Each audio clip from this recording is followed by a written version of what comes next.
Иновацията в земеделието има своето име – Тимак Агро България. На престижните годишни награди Бранд на България компанията беше отличена в категорията «Иновация в земеделието».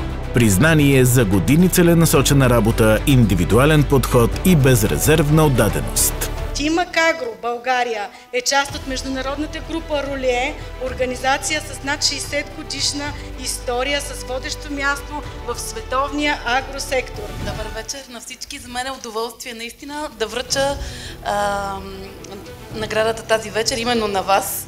То е ясна връзката между зърнопроизводството и бизнеса, който вие развивате.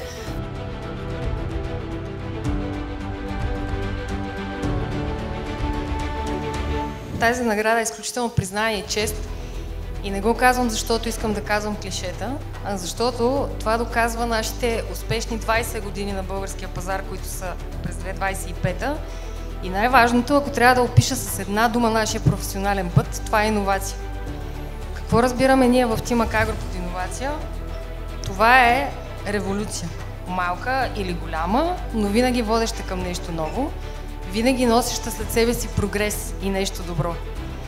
И уникалните продукти, които имаме, зад които стои наистина огромна индустриална и научна мощ, наистина са единствени по рода си. Това ни прави иновативни, но не само. Защото ние сме иновативни и в отношенията си с клиентите, и в отношенията си с партньорите, и в отношението с екипа. Защото може да сме представители на френска фирма, но сме българи в сърцето и в душата. И искаме да дадем най-доброто от себе си тук, за нашата земя, за нашите деца, за нашето бъдеще. Искам да благодаря на страхотния екип на Тимак Агро, който избра професионалния си път да прекара при нас. За мен е чест